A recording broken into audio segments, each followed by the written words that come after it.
Hi, everyone. I'm Chuck Murphy. I am joined by Maggie as usual today, and we have a new guest with us. Hi, Magster. Hi. Maggie and I are joined by Sarah Marion, who works with us at Murphy Research. She's the head of our syndicated research division, and we are super excited to have her on the podcast. Hello, it's nice to be here. Um, as Chuck said, I am the director of syndicated research at Murphy Research. And just to tee us up a little bit for today, one of the projects that we run is called the State of Our Health Tracker, and where we continuously collect data on consumers' nutrition and fitness attitudes and behaviors. One of the things we've been very interested in watching recently is the rise of online fitness. Yeah, we are, Sarah and Maggie and I also spend a lot of time talking about health and fitness because we work on this state of our health tracker. And Sarah said something last week when we were talking that I thought was a fascinating analogy. And we said, let's do a podcast on that. So the three of us jumped on and, dropped all of our real responsibilities that we're supposed to be working on right now to spend an hour debating this. Um, I wonder if the best way to tee this up is, Sarah, for you to just say what you said to us, and we could kind of start the discussion there, Then we'll unless start Maggie attacking you. disagrees. No, I Yeah, think we'll that's start great. attacking you, We'll exactly. let Sarah speak her opinion and then we'll attack her like we typically do in other meetings. It's great. The recipe for success.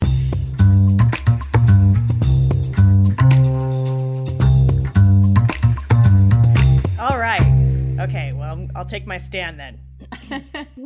So my opinion was we've been hearing a lot of talk in the news and among industry pundits and journalists that online fitness has been experiencing this big increase in interest among consumers, thanks to COVID. And it's not like it wasn't there before. Online fitness had been kind of steadily rising as as an industry in and of itself for a long time now. But all of a sudden, as gyms and studios shut down across the country, we saw this huge burst of interest. So people are Googling it. Google searches were up. So I read a headline that said they were up 500% for online fitness. And then all of these previously offline, real life gyms, influencers, and trainers were all rushing to create their own online solutions. And of course, that meant that online fitness must be this next new tech driven innovation that is going to change the way that we get in shape. And what's going to stick? And are people going to go back to the gym, or are these online workouts going to be something that, accelerates the demise of the gym industry? And my position is I have a background in food and beverage research. And all of this talk around online workouts really reminded me of meal kits. And if you recall, meal kits were all the rage, 5 years ago. There was all of this investor money being poured into the space. Tech companies were getting involved. Companies were proliferating. Like for every kind of weird diet you were on, you could find a meal kit for that. Um, Grocery industry was terrified. All these retailers were trying to figure out their own competing solutions. But we don't hear a whole lot about meal kits now, except more bad news, sorry, from Blue Apron usually. They had their disastrous IPO. What happened? And this just reminds me of that. So my position is that online workouts are the meal kits of fitness. I love it. It's well stated. I have to say, I tried a lot of meal kits. I don't know if everyone else jumped on that bandwagon too, but I think I probably tried 3 or 4 different companies during that peak of demand. So You I feel and like I many can weigh others. in on that. Yeah. By tried, I assume that means you no longer subscribe. I do not. I decided that Yeah. it was better to get the food already cooked rather than having to cook it. Right. Well, There you go. well, first of all, I think we should step back here. I think we should give Sarah props because I really love this analogy. This really like it totally caught my attention for like 24 hours. Like when Sarah said this, because my first reaction is like, no, that's 100% wrong. But I love the analogy, and I love the comparison to meal kits, and I think Well, that meal kits are a very specific and really interesting example of like a fad that, you know, to me, meal kits never made sense. Like, and I think Maggie articulated perfectly right. If you're going to have something delivered, why not have it already cooked? Like, it right. doesn't really, it didn't solve the problem. I feel like enough. Um, Were you going to say something, Maggie? Did I interrupt you? No, I was just going to say if you sort of so I got to explore this thesis with Sarah a bit more, and if you know, I don't want to steal Sarah's genius, but that was the problem, right, Sarah? That it didn't fundamentally solve the problem of like we don't like to cook. That's right. So meal kits did solve real problems, but not that one, which is just that people don't want to spend an hour in the kitchen learning a new recipe and then another hour cleaning up afterwards. Now, if you could solve the cleaning up afterwards problem, I think that you would be rich. Well, it's funny. But You could meal kits and the cleaning up problem both to me have the same fundamental issue of like it's just bad for the environment to get that much paper, right? Like it just seems so there's wasteful. that, Like I could eat yeah. paper plates every night and not have to clean up, and I could have a box with every dinner show If at my you door. But ate it paper plates every night, that would have a sorry, lot of paper plates would be issues. the most sorry. But hey, it's good for your digestive tract, Maggie. Everybody needs fiber. But Well, it's true. There were other problems too, but people want to cook, they aspire to cook. But the reality is that, you know, our lives are not arranged around cooking and meal times today in the way that they might have been, you know, 50 years ago. I have to imagine that there is this subsegment of the population that is very like culinarily curious. So more of a foodie, much more so than I am, who does enjoy sort of like the experience of it and is fine with the dishes. You know, like we all know that person Mhm. somewhere in our life. So I do think for some niche population, it did meet a whole bunch of criteria and solve the problem of, you know, what's for dinner and you know, I don't have time to go find 1 ounce of fish sauce to make my perfect pad thai tonight. So I do like, I think that there's probably still a group of people that think this is a fantastic innovation and will continue to use it. Right. but Yeah. if you're part of that group, you're probably cooking more than once or a few times a week, and you're going to the grocery store, and it's just more efficient. By Well, the way, this is that's exactly it. I think what you think of as the ideal consumer for a meal kit didn't actually turn out to be the ideal consumer, because if you're that engaged with food, you also know how to plan a menu and go to the Yeah. store, and you have the Fair fish enough. sauce already on hand. You don't need it all to come in a box. can I tell you guys a slightly tangential story that is another thing that kept like I caught my attention when I first started, and I think about it for years. This is 2 or 3 years ago, but I was at a big tech company that's very interested in things like delivery and stuff like that. And I was in this meeting, and we were talking about a very similar dynamic to this. And this woman that worked there said, you know, food is in the future is going to be like sewing. We used to sew all our own clothes, and it made sense at the time. But once manufacturing and you know distribution systems got sophisticated enough, that it doesn't really make sense to sew your own clothes unless you do it as a hobby. And I always like remember when she said that, it totally caught me off guard of like, I'm like, wow, that is like a drastic vision that's very different than we're currently at. And I was like, I had trouble getting my head around whether or not I believed her, because part of it was very sensible. It's like, well, if you could just have like a drone drop off dinner and it was done and made, it's pretty compelling for a lot of people. Doesn't solve the I would do dishwashing problem, that. but Yeah. Well, yeah. I don't Maybe the think drone can do the dishes too. That would be Well, yeah, ideal. right. there probably will be a drone that does the dishes. Was it that food was a hobby? Because I do think that cooking is becoming more of a hobby. That's kind of where she was going with it. She's like, yeah, Yeah. it's like it does not going to make sense. On the other hand, you still need to eat 3 times a day or more. Yeah, it's a lot of delivery. Did you guys see the thing on the news yesterday where the Boston Dynamics robots were doing the dancing at the Japanese baseball game?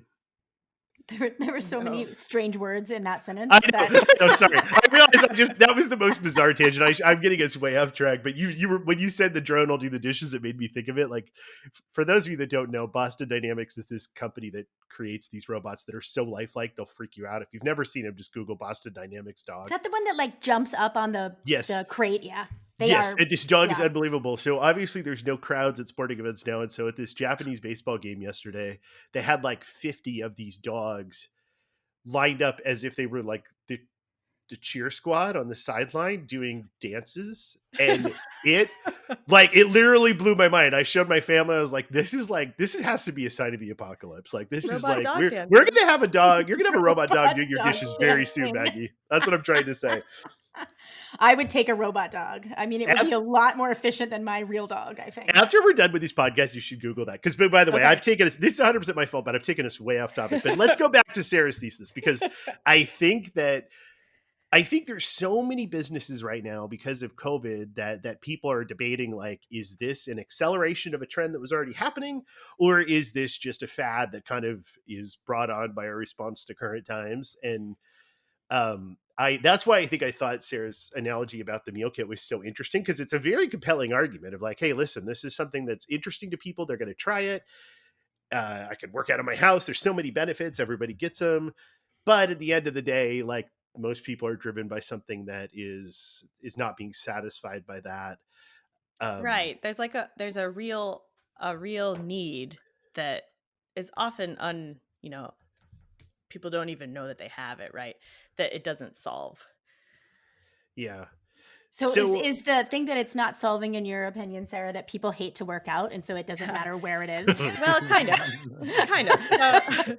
So So our like we are always trying to get closer to laziness, and so right, there's that issue, which is similar to cooking, right? right, That that's where I thought you were headed. for many people, we just don't actually want to work out that much. But even if you do like to work out, one of my thoughts was, there's a lot of innovation in all of these, the various types of online fitness apps and services. But one of the things that we know qualitatively that people like about going to the gym is just having a space where you are able to put yourself in a place and a mindset and a social environment where you focus on your fitness, you get your fitness done. And I think that compartmentalization is probably more important than we think. So setting aside that time and space to work out is easier when there's an actual time and space to utilize. And so one of the, women tend to be more interested in fitness classes than men, for instance. We know this from the State of Our Health Tracker. They pay more for them. They like to go to them a little bit more. They're also less willing to spend as much on fitness as men. And so it seems like online fitness would appeal to them, right? It's relatively cheap and you get all of this variety of fitness classes. But women are also more likely to be responsible for more of the household labor. So leaving home and leaving your children or whatever is going on at home is often like a necessary condition for them to be able to focus on themselves. And so maybe working out at home is not going to appeal to them in that same way. That's just one of my lines of thought. And meal kits were similar in that when they were most popular, they were busy families with children were way more likely than households without children to have bought them and tried them out. And so that seemed like the perfect market, but it's also exactly that type of household that has the most limited time to spend cooking and cleaning. And so all of that interest dropped off eventually. Well, and we also discovered that 3-year-olds don't like fish sauce. Exactly. They don't want those fancy meals. And it's even more demoralizing when they turn that down versus when you just heated up pasta. Exactly. Yeah. Right. I will say though, I as much as I like this thesis and I thought about this a lot, I don't see this as being the case at all. Like, I think I was trying to think of an analogy that worked to counter this, and the best thing I could come up for was mobile entertainment. Whereas, like, we used to think of entertainment as either a movie screen or a big TV and a DVD, and this more of an occasion, right? And then all of a sudden you had the ability to sit on a bus and stream a show for 10 minutes. And so mobile entertainment ate up a big chunk of your life. That didn't mean you stopped going to movies or stopped watching TV at home, but there were a lot of occasions that opened up as a result of having this quick and easy option. And I kind of think that's how online fitness is. I think it's actually going to grow the market, and it does open up so many opportunities that wouldn't have been possible before. And I think that's, to me, that's the attraction. I know, uh, Maggie and I talk a lot about this because we both have Pelotons, but if you compare like Peloton to Soul Cycle, there's so many more opportunities to ride that Peloton. And like, yes, you've got this sunk cost. You had to pay $2,000 for the bike, but there were so many times when if you added in the half hour that it would take to get to and from the class before, there would have been days or times when you couldn't have made that Soul Cycle class. And now all of a sudden you could make more classes because it's convenient. It's right in your house. It's so much easier. Um, I think it's fair to say too that not all online fitness classes or platforms or, offerings are the same, right? So something like a Peloton to me feels a lot stickier, right? You do get, you know, you join a class, it can be live or on demand. There's sort of a community there. There's a competitive component to it. So it does sort of mimic some of the things that I would have gotten out of a gym, right? It's a little bit more appointment based than, popping in your Jane Fonda, tape 20, 30 years ago. Um, to me, that feels a lot like something that will stick more than something that is just going to YouTube and watching a video of someone else working out, um, on their own. They've posted this video type thing. So I think there's a big spectrum in terms of the content that's out there that's classified as online fitness. Um, right. which And is why I'm sort of in the middle of you two. I think some things will go the way of the meal kit and become, they don't solve the problem, whereas other things that probably have higher sunk costs and more sophisticated platforms and a more variety of offerings will continue to grow. yeah. There have also been just decades of fitness trends that kind of grow and die. And so what you were saying, Chuck, you know, this could be one of Are those, you right? saying Peloton is the new Taibo? Well, you never know, right? But Taibo was good in its day. I will Right. Taibo say was that. awesome. People, there's things that we like, and they partly because they slot in with whatever kind of cultural needs fitness is serving at that time. Um, but people get bored and they move on to other things. I saw a tweet this morning where somebody said Peloton just dropped a new treadmill. It's called "Get the Hell Outside and Run." I thought that was really funny.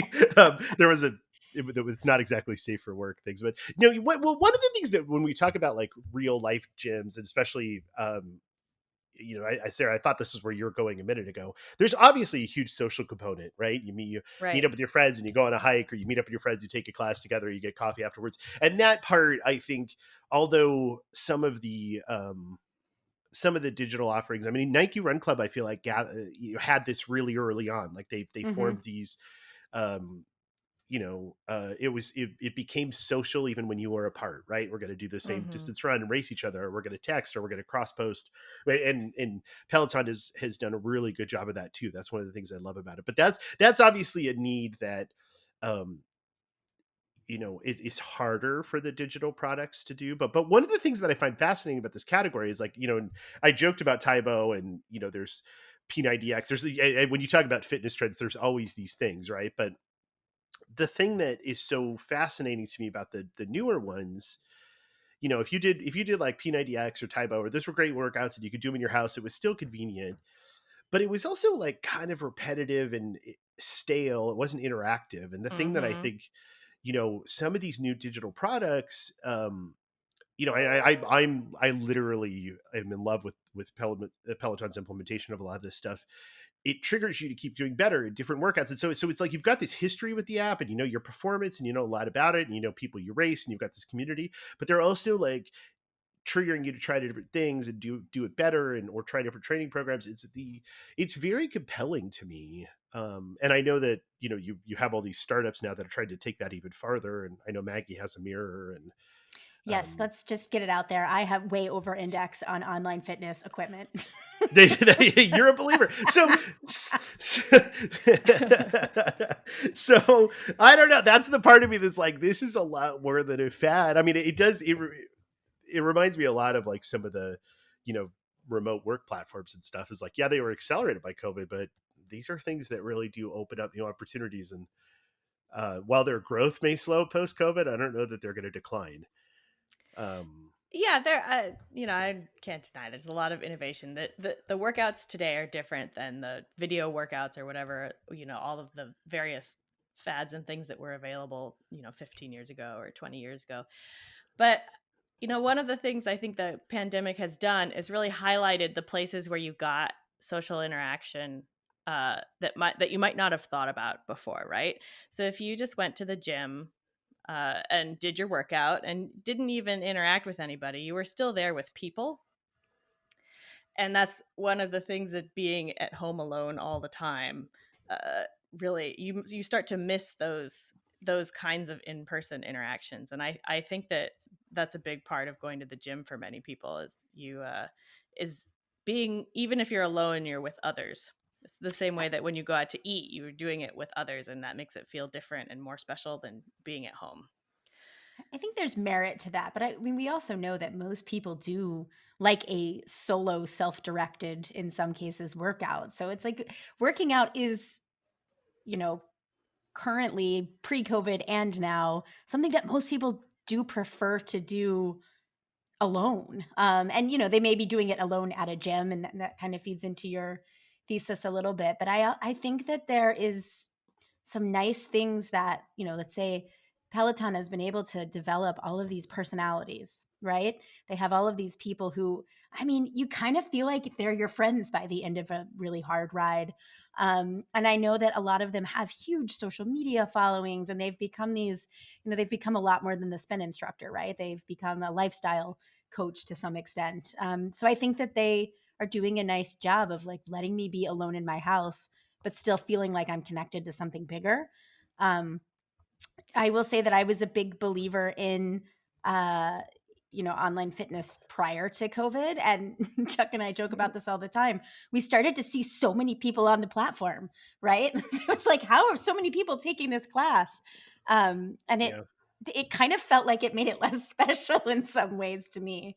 It was Which crazy how fast it accelerated. Yeah, and so I the other thing that I know from doing research around fitness is that if someone is an athlete or an exerciser, they're going to find a way to work out, right? Whether the gym is closed or not, whether that means going outside or going online or using their soup cans to do their bicep curls, whatever it is, like they find a way to work out. And I think one of the things that probably has been a challenge for a lot of people being at home is finding the same intensity that you might get at a gym.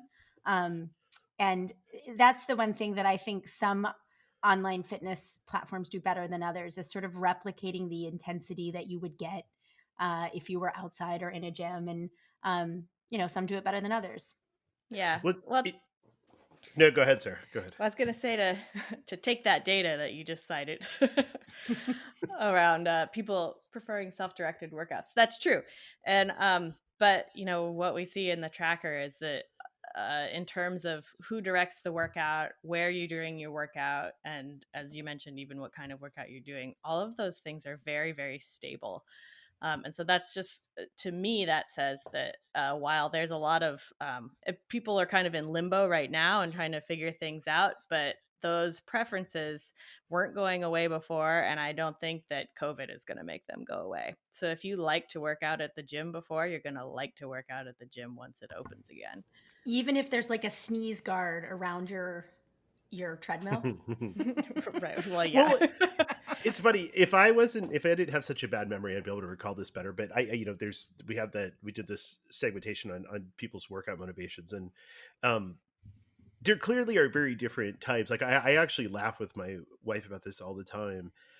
My wife working out is social. Like if she literally 90+% of her workouts involve another person that she's meeting to go hiking with or meeting to go running with or go on a swim with. Like, whereas I am the polar opposite. Like if I am like, oh, today's a run day or today's like a Peloton day or whatever, if someone's like, can I go with you? Like that actively bothers me. Like, I'm like, no, like this is like my time to not be bothered, to not have to make conversation. Like I am like, and I'm also kind of like, slightly, Maggie and I are very similar. I have a feeling on this. Like I'm very goal oriented and very like slightly like neurotic about this kind of stuff. So like I don't want someone to slow me down or speed me up. No, I am like, I'm ridiculous. I know, it's like my some of my friends that like are friends with me on Peloton are like, should we ride together? And I'm like, no.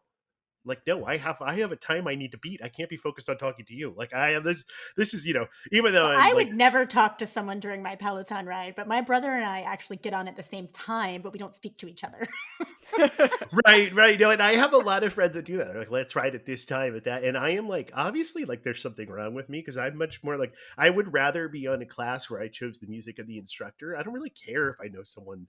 It doesn't. I'm not focused on that at all, which I know makes me kind of weird. But I know a lot of other people are, and I think that there's different. There's people that work out differently. But Yeah, I do. I'm in between there. I like classes, and I especially like I like spin, I like Zumba and dance classes and bar. I like things where I bounce around with a lot of other people and the music is fun. And I like yoga. And I don't have part, a big part of it is I am having fun, and it is just not fun to do that at home. I do it every once in a Yeah. while. I'll put on even my preferred yoga instructor, but it's just not the same. Yeah, And so I it's think not yoga and motivating to dance do. classes are not because those I so mean, much of I those do are the my energy, yoga at right? home, and I like the yoga instructor literally calls me out on Zoom, which, is somewhat terrifying. Seriously?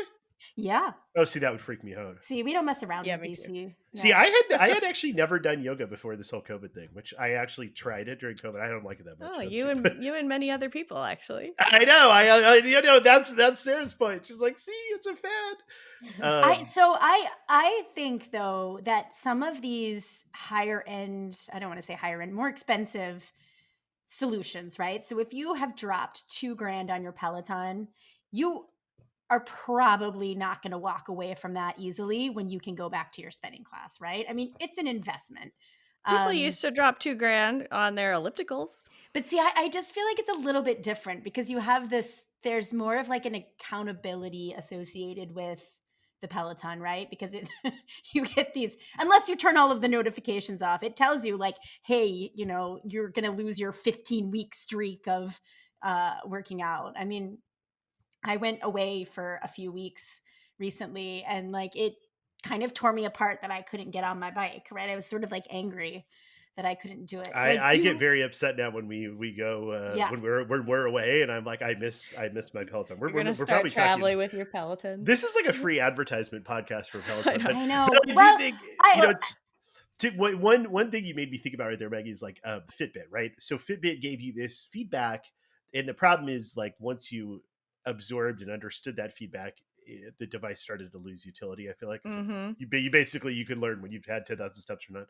Um, but I think the thing that is interesting about a lot of these platforms, not to overemphasize Peloton, because I think there are other people doing it too, and I think in a lot of ways Nike Run Club really um, was one of the first major players in this space to integrate the social aspects well and the goals well. And I could be missing some, but um, there is an element here that is like I've always had a treadmill and I've always liked Stairmasters and had one of those before. And those were great options for rainy mornings or busy days, but they never replaced the gym, right? Whereas like Mhm. I feel like like with some of these new products these days, I don't know that I need a gym membership anymore. I think they have they were encroaching to me. They're encroaching on what the gym provided more. Although I do agree with you that dance classes and live yoga are still they're still much better in person. Well, what about like Um, a weight set? I always hated that, so I'm probably the wrong person to ask that. But it's funny. That's another thing that's very goal directed, very individual, and very easily replicable at home, right? I mean, I have a set of weights in my house, and I do it every couple of Well, it days, and depends on your space and how much money you have and the type of lifting you like to do. but at the end of the day, like even like Arnold Schwarzenegger is still just lifting like barbells that don't cost that much money and they could do in the garage, right? You If you know, have a garage, that's my if point. you have a garage, okay. For the urbanites in San Francisco and Manhattan, this probably doesn't apply. well, Well, but and there a is lot of Um, these things there's are aimed so squarely many. at millennials, and they are, they're less likely to own a home. They're less likely to have space. They're less likely to have as much disposable income as it might take to build your weightlifting Well, so system. like I feel like the mirror kind of attacks some of those things, right? It looks like a full-length mirror. It's attractive, right? It's not this ugly piece of equipment that sits in the middle of your basement and, you know, takes over the space. And So I think, and the other thing that it's really interesting about the mirror is it makes personal training really accessible too. So it's bringing some of those elements of Right. the things that I can get in the gym, the personal trainer, and it's not it. You know, it can blend into my space really well if there's not a lot of things.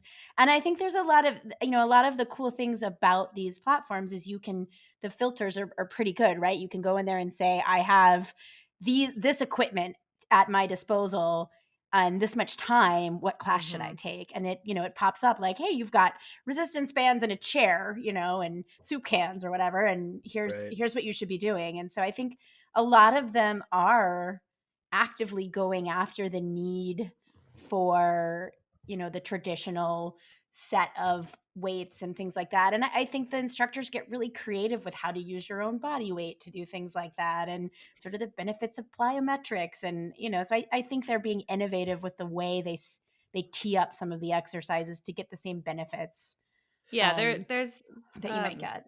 I think the adaptability is one benefit of the variety. But I wanted to say, we keep talking about Peloton and these systems that uh, have gone further than others in solving that social component, but that do require a pretty hefty investment. Yeah. When most of the online fitness world is videos on YouTube and people on Right. Instagram Live, like it's much more basic than that. Yeah. Yeah. No, you're totally That right. You're 100% right. That's where I fall out. I think if you've invested in one of these more evolved or advanced platforms and the associated equipment, you're more likely to stick with it because it fulfilled more than a need of just like, give me something to do while I can't go to the gym. Yeah, And and I I suspect mean, you're also yeah. pretty highly engaged with fitness. Yeah. I do think that again, that I over index on this category. But yet I still do have a membership to my local yoga studio. So there are ways in which I still go out into the world and see people, surprisingly. But I think it's also fair to say that, like, especially in new categories, we always look at early adopters, and the early adopters are willing to pay more and they're willing to kind of try new things. But oftentimes those ideas do become mainstream. And I thought it was interesting that Maggie brought up Mirror and the instructor, because I think if you talk to a lot of the tech folks, like a lot of the people that are trying to kind of innovate in this area, and I think that the next generation of companies we're going to see over the next decade it's going to be a little bit like I don't know how you say it, but NOOM, that Noom company, where you have Mm. a human who's kind of guiding you through the plan and who's your entry point. But really, what they're doing is they're kind of training AI models in the background. But it's this adaptability and personalization thing that I do think when people get it right, it does really help, especially if you're a goal directed person. But it really kind of helps you show progress, right? And the same, I mean, that's what the role of a personal trainer would have been all along. If you could scale these platforms, you could push that down to a fairly cheap offering, right? And we're already starting to see that in some other areas, and I as around diets and stuff. I do think so. I agree with you to some extent, but I do think there's something about the equipment too being sort of high end or very functional, because I've also tried Future, right? Where you get a personal trainer assigned to you and they set up workouts for you, and like they send you the workouts each week and then you do those workouts, and it is not as it is extremely personalized, right? And for Right. some reason, like that didn't stick for me. Like I was like, nope, don't like this. And Yeah. again, it was a sophisticated app, and it solved this idea of sort of, it's a monthly fee. It solved a lot of the issues um, that people might have, but for some reason, like I just wasn't nearly as engaged in it. And I Well, it's don't easy to know. opt out of that if you're not, like, when you have booked a meeting with a personal trainer, for instance, at your gym, there is, I think, more Oh guilt. no, this guy called me if I didn't get my workout in. Trust Well, me. there you He go. Rob was all over what I was doing. By the way, that guy still calls me because you referred me to them. I I never followed up, and did. that guy calls me all the time. He's aggressive. He's He's persistent. But and I did it for 3 months, and I did it like faithfully. It's not like I was cheating on the plan or anything like that, but it just wasn't, there was something about it that just wasn't Well, as compelling to me. And I don't know if that's me or the platform this or is like the what. Starbucks argument, right? Where like setting and environment, like there's, and I love gyms. Like I've always had, I'm the type of person that has, especially the best multiple gym memberships. So there is something about like, I'm going to this place where everybody's focused on working out at the same time and the equipment's nice and they've got, there is definitely, I mean, it's like eating at a restaurant, right? Or something. Right. It's like, it's the setting and the environment add up And to you don't have more than any just the food. distractions. You're there for a purpose See, Yeah. yeah, I'm with that It's other gym yeah, people who are you're person. there able for to that So purpose. yeah, you're yeah, why I'm here, don't bother me, I'm at the gym. No, I totally get that. And I think that is definitely not going away. Um but to go back to, that's why I kind of landed on I kind of like the entertainment analogy, and that what's happened with iPhones and iPads and all these other like lap entertainment options is the movie theaters that are surviving are actually going more upscale, right? They're like like Right. it made movie theater, it's kind of like it pulled the two categories apart. So now you're able to get a glass of wine in the theater and it's like pleasure seats, and it kind of pulls like, so maybe what we'll see is gyms become more high end, but perhaps the 24-hour fitnesses of the world, this might be a problem if these does online things are Yeah, I could cheaper see does and that. that I could become also see that same sorry. I could also see that same phenomenon happening within online fitness, right? Where these high-end, more expensive uh options, those grow. Um but the rest of it kind of languishes. So if high-end fancy gyms grow and high-end fancy online fitness grows, doesn't that create a lot of financial barriers for people who can't afford either? I mean, It I does. think And it's going to is go actually the that what other way. problematic? yeah, I I think think what online's going happens to is be the both cheap ends value grow. solution. Yeah, I think the cheap ones grow, and this has happened in grocery too. So as there are more options, the both the high end and the low end are growing, but the middle bit where you would just offer a little bit of everything has stayed very stagnant. Yeah. And I bet this that a similar thing happens with gyms. Yeah, that makes sense Hmm. actually. Are you guys agreeing? No, no, no, absolutely never, never. I'm now more confused than ever and feel that I should now go get a gym membership and more online fitness. Like before we did this call, I actually, or this discussion, I looked at my phone apps, and it's sort of embarrassing how many online fitness platforms I engage with. Ooh, what do you So, have? um, Ooh, th- Maggie's diary, fitness diary. yeah, right. Okay, so we've already established that I use Peloton and Mirror, and those are like my go-tos right now. But I am also quite devoted to the Nike. I've had Nike Run Club for a really long time. Love the guided runs. Do them quite regularly. I also have the Nike Training Club app on here because, um, you know, I like to do those too. But that one, when it went to a premium offering, I did not go with it because I had, the Peloton and all that kind of stuff. I have a yoga app on here in addition to having a membership to a local yoga studio that I can stream their content. I have Mind Body on here just for booking things. I have Headspace. I have my local Pilates place on here, but I don't actually use that one anymore. What else do I have in That here? is quite a library. I've got Mirror has its app, Peloton has its app. I'm sure there are others, but like those are in addition, I also still run outside. Um, so yeah, like I got a lot going on here. Yeah, you are really you're a heavy user. I'm much Yeah, more I did the simple than you. future for a long Yeah. time. Um, but I did get rid of my traditional gym membership and I was very happy to do it. Hmm. Like I found I didn't find a lot of value from that membership. And I think part of it is because I travel a lot for work. I have two kids. Yeah. Like time is really crunched for me. And so being able to, and I work from home, right? So being able to run downstairs, jump on my Peloton at any time that I have a little bit of a break.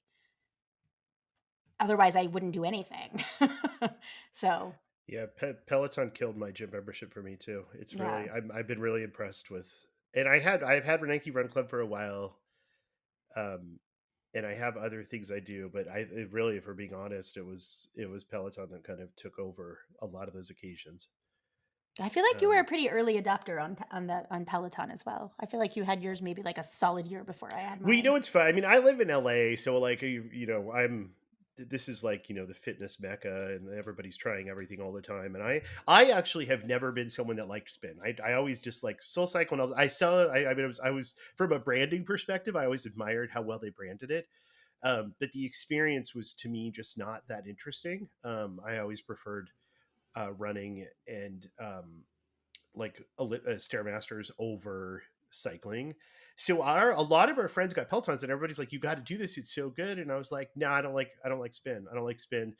And and my wife was kind of intrigued, and so I was like, "All right, if you want to try it, we'll get one." But I was fully pessimistic on. I was like, "I do not like spin," and to be honest with you, I still think I don't like spin. I love I love the network and the tools and the yeah. I fully am like addicted to it now. Like I just I don't know. So There's I always preferred Flywheel over Soul Cycle, and I believe that Flywheel has now pretty much gone belly up. But it pulled in a lot of the competition, you know, and the metrics and that kind of stuff. Whereas Soul Cycle to me was, you know, a little bit too much, a bunch of people jammed in a room. Like I want to know how far I rode, you know, like I don't just want to spin for the joy of spinning. Um, right. Kind of a thing. So I hear you on that front. I don't know. I think that's the other thing about online fitness that I like so much is that, and you mentioned this earlier, it's so metric driven. A lot of Right. it, like you can track it, you can tell if you beat yourself, you can tell if you're beating other Yeah. people. I mean, there are times when I actually am like, I'm just gonna get on here and do a leisurely ride, and the next thing you know, I'm like, I must beat all of these people, and it's, you know, I don't know any of them. Well, I Yeah. Um, laugh at myself about that all the time. I can't do a leisurely ride on the yeah, Peloton. no, They have integrated the like little psychological triggers in there so well that I actively talk myself into like today's a recovery day, just go easy, yes, and then I find myself like racing again, and I'm like, yep. dude, this is they are just. I mean, I keep going back to this triggered word, but they have done that so well. Well, the other thing too I've noticed with and this is true of mirror too, like I can't quit a workout either. Like I feel like it's such a fail, you know, like there's no option to stop halfway through, right? Because I'm Hmm. like, well, I need it to be recorded. Like I need it to count. Yeah, you don't want to mess up your stats.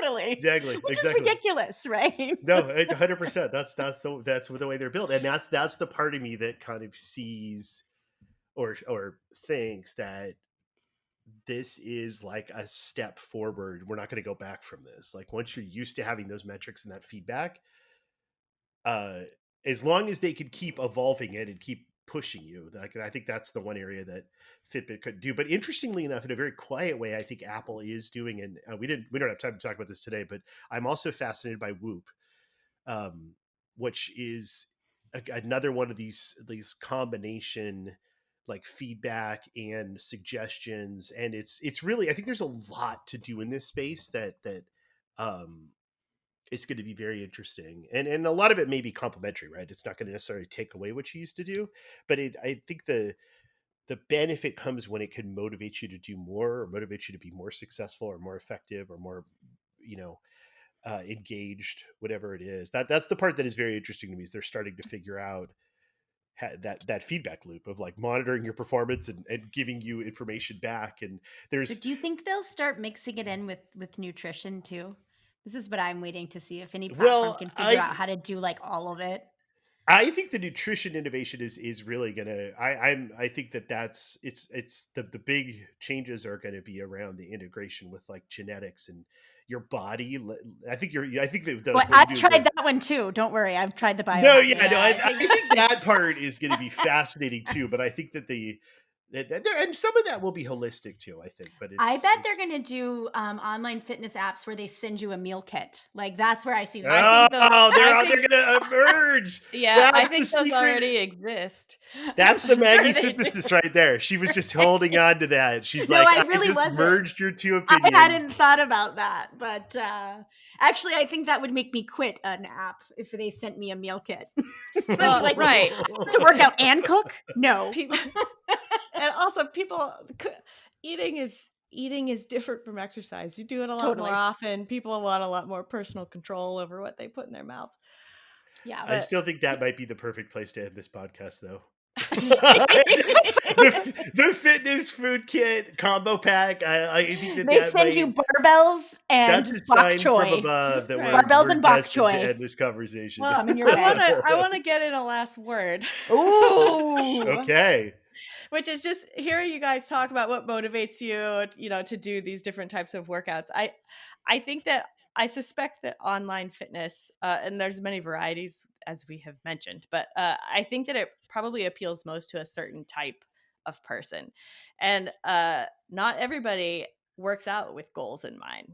Like Well, not everybody Maggie, likes to track their progress, and no, it just Maggie and depends on I the are size of like, what those we're different insane. segments are.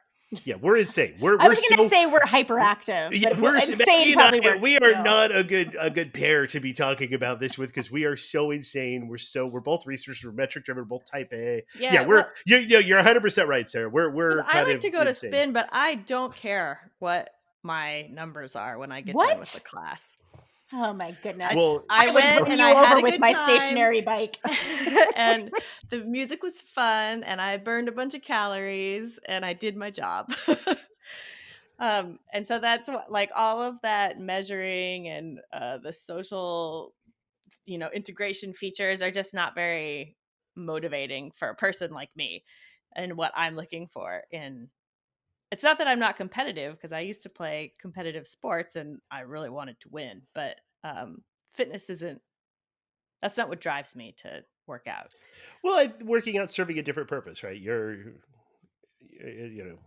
That's the thing. I think everybody's doing different things. Like, it might I be don't more relaxing understand. to you. Okay. Well, Maggie will appreciate this, because not only am I like insane, but I also just have like, I'll just tell you what I'm thinking, which gets me in a lot of trouble. But a lot of people have adopted Peloton lately, and I now have, where I used to have like 6 friends on it, I now have like 30. And I'll be with people and I'll be like, well, you're not really trying. Like, and they'll be like, what are you talking about? And I'm like, well, I can tell by your metrics you're not really trying. And they're like, they'll get so offended. I'm like, look, I mean, but it's like, it's really funny. Like, you can kind of, it is a little dangerous having all those stats out there, being able to just talk about it with I people. don't think 'cause they're that's a like, way to win friends and influence people. well, that's why I have no friends, Maggie. Like, this is, come on. I mean, So, you seem surprised. wait, is this your roundabout way of telling me that I'm not really trying on Peloton? Because I think we're friends No, on Peloton. you are amazing. By the Am way, I Sarah, trying enough? Thanks. Sarah, can I tell you this story? Like, this is one of my favorite Maggie stories. She probably knows what I'm going to tell, and I don't think I'm giving away anything here, Maggie. But Maggie was pregnant. This is like, I don't know, 7 years ago or something. Oh It my was God, I Margot, have right? kids? No. Probably Mac. It was much more. Okay. So like 10 years ago. Maggie and I were traveling. I don't even know what city we're in, but let's just say Chicago, where we had focus groups the night before, and then we had like a 9 a.m. flight. And I went down to the gym at like 5 in the morning or something ridiculous. And Maggie was like 7 or 8 months pregnant, and she ran so much faster than me. First of all, the fact that we were both at the gym in the middle of this trip is already kind of insane. Like, right? Pretty Like, impressive. You probably wouldn't find I'm that impressed. I'm happening impressed today. with both of you. and she was like, pregnant, and just like we were next to each other on the treadmill, and I'm like, be running all slow and huffy puffy fat person jog, and Maggie's like 7 months pregnant, just like flying by me. It was insane. I was like, so yeah, If it makes you feel better, I was probably running faster then than I could run now, not pregnant. So Well, it's when you after you turn 40, this stuff gets a lot harder. it does. It's a lot harder. I'm just like, man, this is Sh- brutal. We got to leave it with that. Like, it all goes downhill after That's 40. the end. This is Please our tune in to podcast. next podcast. And then you die in the end. So it doesn't matter if online It doesn't- fitness is you're around right. because you're dead. It doesn't matter. Well, that's a happy note to end this on. Yeah. Well, isn't But- that what they're selling us, right? Death Escape or from longevity. death. All right. Well, thanks everyone for joining. This was fun. Yeah. Indeed. All right. I'm going to go work out now. Do it. Do it. Do it.